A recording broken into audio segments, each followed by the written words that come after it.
ஜோதிடம் என்னும் தெய்வக்கலை மூலமாக என்னை அங்கீகரித்து ஆதரிக்கும் அன்பு நேயர்களுக்கு இனிய வணக்கம்ங்க.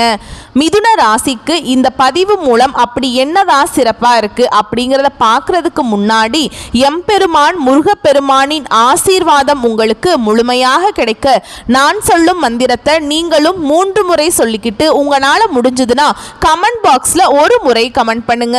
ஓம் முருகா போற்றி, ஓம் முருகா போற்றி, ஓம் முருகா போற்றி. என்னை படைத்து உன் மக்களுக்கு சேவை செய்ய அனுப்பிய கந்தா கடம்பா கதிர்வேலா, என் ஜோதிடம் பழிக்க மனதார பாதம் தொட்டு வணங்குகிறேன். மிதுன ராசிக்காரங்க புதுமையான சிந்தனைகளுக்கு சொந்தக்காரங்க. பூ போல மனசு, கோபத்தை மறைச்சிட்டு சிரிப்பை மட்டும் காட்டக்கூடியவங்க. எடுத்த காரியத்தை எப்படியாவது முடிச்சிடணும் அப்படிங்கிறதுக்காக கஷ்டப்பட்டு போராடக்கூடியவங்க. நல்லது கெட்டதை முழுசா தெரிஞ்சவங்க. புதன் பகவானை ராசி அதிபதியாக கொண்டவங்க. எல்லா இடங்கள்லையும் நேர்மையையும் உண்மையை மட்டுமே நம்பக்கூடியவங்க. உங்களுக்கு சொந்தமோ பந்தமோ அது தப்புனா அது தப்பு தான், வெட்டு ஒன்று துண்டு ரெண்டுன்னு பேசக்கூடியவங்க. உண்மை நியாயத்துக்கு மட்டுமே என்னென்னைக்குமே கை கொடுப்பீங்க. உண்மைக்கு புறமா எந்த ஒரு விஷயத்தையுமே செய்ய மாட்டீங்க. இதனால தான் நிறைய கஷ்டங்களும் துன்பங்களும் மிதுனராசிக்காரங்களுக்கு வந்துட்டு இருக்கு. தங்களுடைய கஷ்டத்தையும் கண்ணீரையும் கடுகு அளவு கூட மற்றவங்களுக்கு தெரியாம பார்த்துக்குவாங்க.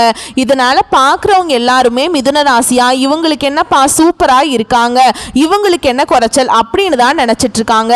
ஆனா சாப்பாட்டுக்கு கூட கஷ்டப்படுறது உங்களுக்கு மட்டும்தான் தெரியும். கஷ்ட காலத்துல திரும்பி பார்க்க கூட ஆள் கிடையாதுங்க. ஏதோ தட்டு தடுமாறி எந்திரிச்சு நிக்கிறப்போ உங்களை குறை சொல்றதுக்குனே நிறைய பேர் தேடி வருவாங்க. உங்க சொந்தக்காரர்கள் நண்பர்களுக்கு ஒரு தேவை இருக்குதுன்னா மட்டும்தான் உங்ககிட்ட வருவாங்க. அந்த தேவை முடிஞ்ச உடனே உங்களை தூக்கி போட்டுருவாங்க. மறுபடியும் அவங்க வந்து உங்ககிட்ட உதவின்னு கேட்பாங்க. அவங்க உங்களுக்கு முன்னாடி பண்ண துரோகத்தை எல்லாமே மறந்துட்டு மீண்டும் அவங்களுக்காக உதவி செஞ்சு ஏமாறக்கூடியவங்க தான் மிதுனராசிக்காரங்க. மிதுனராசிக்காரங்க வாழ்க்கையில கடந்த காலகட்டங்களில் ஏதாவது ஒரு பிரச்சனை தினந்தோறும் புதுசா வந்துகிட்டு தான் இருந்திருக்கும். நீங்களும் இரவு நேரத்தில் நிம்மதியா தூங்கலான்னு பார்ப்பீங்க. ஆனா காலையில எந்திரிச்ச உடனே புதுசா ஒரு பிரச்சனையும் கஷ்டமும் தானாகவே உங்களை தேடி வந்திருக்கும். ஏன் எனக்கு மட்டும் ஏன் இவ்வளவு கஷ்டம் வருது? என்னோட வாழ்க்கையில நான் யாருக்குமே கெடுதலையோ கஷ்டத்தையோ துன்பத்தையோ கொடுத்ததில்லை, நான் மட்டும் ஏன் இந்த மாதிரி இருக்கேன் அப்படின்னு தான் நிறைய நபர்கள் சொல்லிட்டு இருக்கீங்க. ரிஷபராசிக்காரங்களுக்கு பிரச்சனைங்கிறது வரும், அது கொஞ்ச நாள் இருக்கும், அதுக்கப்புறம் அந்த பிரச்சனை போயிடும். இந்த மாதிரி பிரச்சனை வரும் போகும் அப்படிங்கிற நிலைமையில தான் நிறைய நபர்கள் இருக்கீங்க. நீங்கள் என்னதான் பிரச்சனையை தவிர்த்தாலும் ஏதாவது ஒரு சூழலில் உங்களை தேடி பிரச்சனை வந்துக்கிட்டு தான் இருக்கு. மிதுனராசிக்காரங்க சொந்த பந்தத்தை இழந்தாங்க, சொத்துக்களை இழந்தாங்க, தனக்கு நெருக்கமாக இருக்கக்கூடிய உறவுகளையுமே இழந்தாங்க. கடைசியாக நான் மட்டும்தான் எல்லாத்தையுமே இழந்துட்டு நிற்கிறதா இருக்குது, எனக்கு உயிர் வாழவே பிடிக்கல அப்படின்னு சொல்லிட்டு இருக்காங்க. இதுக்கு மேல என்னால வாழவே முடியல சாமி, தயவு செஞ்சு என்னை வந்து உன் கூடயே கூட்டிட்டு போயிரு. நான் இவ்வளவு கஷ்டப்பட்டதுக்கு அப்புறம் எனக்கு வாழ்க்கையில வாழணுங்கிற எண்ணம் சுத்தமாவே போயிருச்சு. உங்க மனசுல கவலையும் துன்பமும் தான் அதிகமாவே இருக்குதுங்க. நீங்க செய்யக்கூடிய ஒவ்வொரு விஷயத்தையுமே தடுப்பதற்கும் உங்களை அவமானப்படுத்துவதற்கும் நிறைய நபர்கள் வந்து முயற்சி பண்ணிட்டு இருக்காங்க. இது எல்லாமே தெரிஞ்சுமே கூட நீங்க என்னமோ பண்ணுங்க, எனக்கு என்ன வந்துச்சு அப்படின்னு தன்னுடைய வேலையில மட்டும் என்னைக்குமே குறிக்கோளா இருக்கிறவங்க தான் நீங்க என்னைக்குமே மற்றவங்களை நம்பி இருக்க மாட்டீங்க. நம்மளால மற்றவங்களுக்கு கடுகு அளவு கூட துன்பம் வரக்கூடாதுன்னு நினைக்கிறவங்க தான் நீங்க. இது நாள் வரைக்கும் நடந்த கெட்ட விஷயத்தை எல்லாமே விட்டுருங்க. இனி வரக்கூடிய நாட்களில் மிதுனராசிக்காரங்களுக்கு எப்படிப்பட்ட நன்மைகள் வரப்போகுது அப்படிங்கிறத நம்ம தொடர்ந்து பார்க்க போகிறோம். இனி வரக்கூடிய நாட்களில் உங்களுக்கு இன்பத்தையும் மகிழ்ச்சியையும் தரக்கூடிய ஒரு காலகட்டமாகவே அமைஞ்சிருக்குது. இனி வரக்கூடிய நாட்களில் உங்கள் வாழ்க்கையில் நடக்கக்கூடிய முதல் மாற்றமே பார்த்தீங்கன்னா, கடந்த காலகட்டங்களில் நீங்கள் நிறைய இடத்துல அவமானப்பட்டு அசிங்கப்பட்டிருப்பீங்க. அந்த அவமானத்திலிருந்து மீண்டு வந்து உங்கள் வாழ்க்கையில் வெற்றி பெற போகிறீங்க. ஒரு வீட்டில் மிதுனராசிக்காரங்க இருந்தாங்க அப்படின்னா அந்த வீட்டுடைய மொத்த கஷ்டத்தையுமே நீங்க தான் ஏத்துப்பீங்க. இனிமேல் மிதுனராசிக்காரங்களை எதிர்த்தவங்களுக்கு இனி அழிவு காலம் தான். இனி வரக்கூடிய நாட்கள்ல இருந்து உங்களுடைய தலை விதி அப்படிங்கிறது முழுவதுமாகவே மாறப்போகுது. அதாவது இந்த ஜூலை 25ஆம் தேதியிலிருந்து பார்த்தீங்கன்னா உங்களுக்கு 5 கிரகங்களுடைய சேர்க்கை ஒன்றாக இருக்குதுங்க.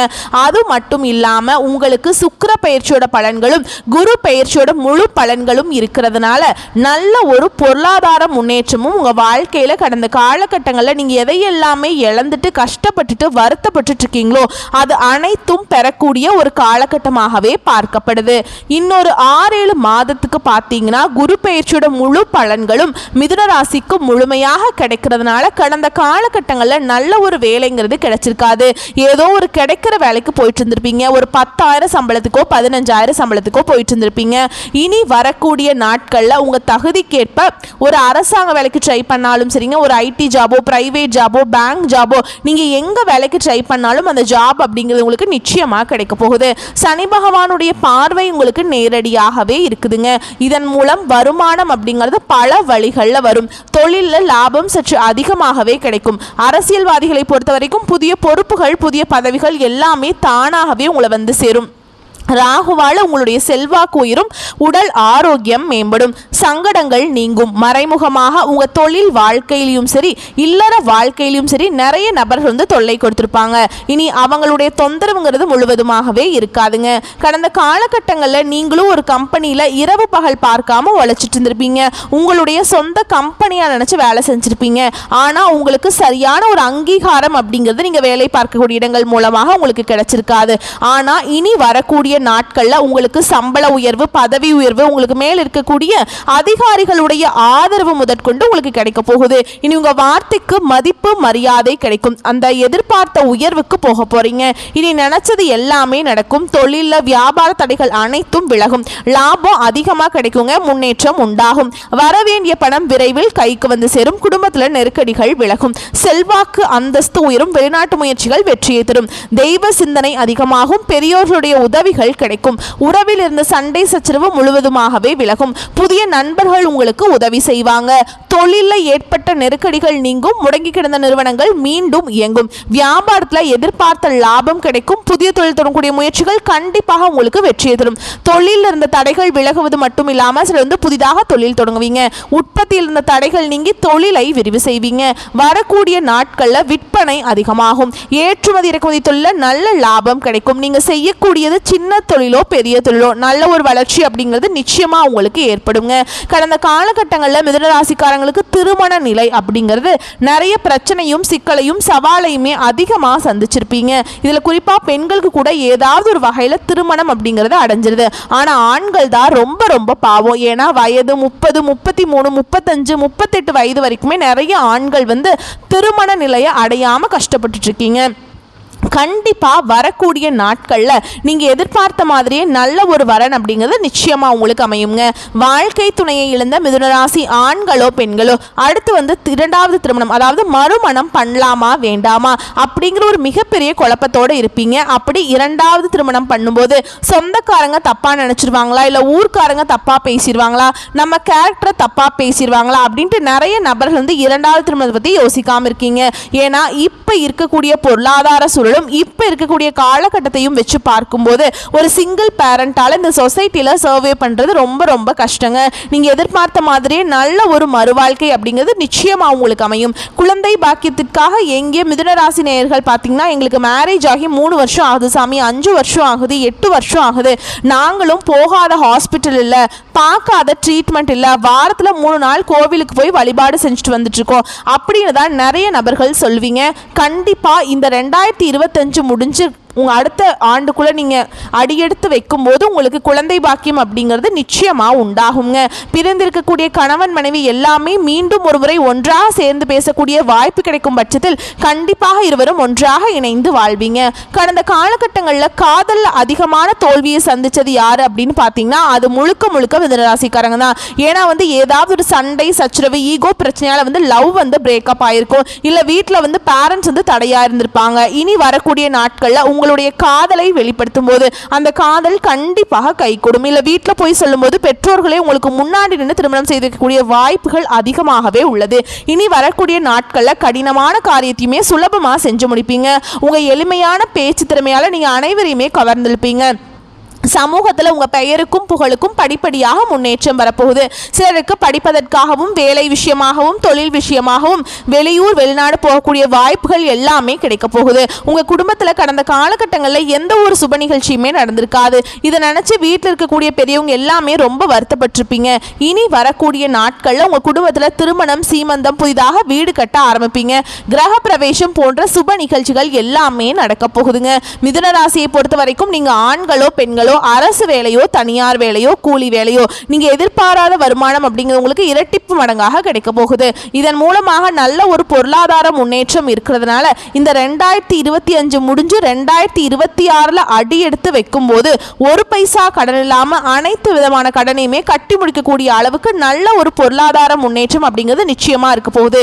ஏன்னா நிறைய மிதுன ராசிக்காரங்க இருக்காங்க. நீங்க போய் கேட்டீங்க அப்படின்னா ஒரு 100 பேர்ல ஒரு 95 பேருக்கு கண்டிப்பா கடன்கிறது இருக்குங்க. ஒரு 5 பேர் மட்டும்தான் கடன் இல்லாம இருப்பாங்க. கடன் இருக்கக்கூடிய நபர்களுக்கு இந்த 2025 முடிஞ்சு 2026 நீங்க அடியெடுத்து வைக்கும் போது ஒரு பைசா கடன் இல்லாம அனைத்து விதமான கடனையுமே கட்டி முடிக்கக்கூடிய அளவுக்கு நல்ல ஒரு பொருளாதார முன்னேற்றம் அப்படிங்கிறது இனி வரக்கூடிய ஒரு 6-7 மாதங்கள்ல மிகுந்த ராஜயோகத்தை கொண்டுள்ள ஒரு நாட்களாகவே மிதுன ராசிக்கு பார்க்கப்படுதுங்க. இனி வரக்கூடிய நாட்கள்ல உங்களுடைய வளர்ச்சி அப்படிங்கிறது யாருமே எதிர்பார்க்காத அளவுக்கு ஒரு மிகப்பெரிய ஒரு அசுர வளர்ச்சியாகவே இருக்க போகுது. உங்களுடைய சொந்தக்காரர்கள் நண்பர்களுமே பார்த்தீங்கன்னா உங்கள் மீது பொறாமை கொள்ள போறாங்க. என்னடா நம்ம கூடயே இருந்தவன் சரி கார் வாங்கிட்டான், பைக் வாங்கிட்டான், வீடு கட்டிட்டான், கல்யாணம் பண்ணிட்டான், பிஸ்னஸ் ஸ்டார்ட் பண்ணிட்டான் அப்படின்னு உங்கள் மீது அதிகமாக வன்மத்தை செலுத்த போகிறாங்க. உங்களை பற்றி வெளியே போய் புரளி பேச போகிறாங்க. உங்களுடைய நண்பர்களும் துரோகிகளாகவே மாறக்கூடிய வாய்ப்பு அதிகமாகவே உள்ளதுங்க. முடிஞ்ச அளவுக்கு எல்லா விஷயத்தையுமே கொஞ்சம் ரகசியமாக வச்சுக்கோங்க. தவறான நண்பர்களுடைய பழக்க வழக்கங்கள், மது பழக்க வழக்கங்கள் இருக்கும் பட்சத்தில் உங்களுடைய குடும்ப வாழ்க்கை அப்படிங்கிறது நிச்சயமாக தலைகீழாக மாறக்கூடிய அளவுக்கு வாய்ப்பு அதிகமாகவே உள்ளது. தவறான நண்பர்கள் நீங்க சூஸ் பண்ணா அவர்களுடைய டிராவல் பண்ணும்போது நிச்சயமா அது மிகப்பெரிய ஆபத்தும் மிகப்பெரிய பிரச்சனையும் கடைசியில கொண்டு வந்து விட்டுரும். நண்பர்கள் யார் யார் நல்லவங்க யார் கெட்டவங்கன்னு அறிஞ்சு அவங்களுடைய பழகுங்க. முடிஞ்ச அளவுக்கு உங்களுடைய சொந்தக்காரர்களிடமும் கொஞ்சம் ஜாக்கிரதையாக இருந்து கொள்வது ரொம்ப ரொம்ப நல்லதுங்க. இவர்கள் மூலமாக உங்கள் குடும்பத்துக்கு நிறைய ஆபத்துகள் வர வாய்ப்பு அதிகமாகவே உள்ளது. உடல் ரீதியை பொறுத்த வரைக்கும் உங்களுக்கு ரொம்ப நாட்களாக அச்சுறுத்தி பயமுறுத்திட்டு வந்த நோய்கள் அனைத்தும் உங்களுக்கு விரைவில் மருத்துவத்தாலே விலக போகுது. இரத்த கொதிப்பு, சர்க்கரை போன்ற நோய்கள் அனைத்தும் உங்களுக்கு விரைவில் கட்டுக்குள்ள வரும். வரக்கூடிய வாய்ப்புகளை மட்டும் கரெக்டாக பயன்படுத்திட்டீங்கன்னா போதும், வாழ்க்கையில முன்னேறிடலாங்க. வாழ்த்துக்கள். நன்றி. வணக்கம்.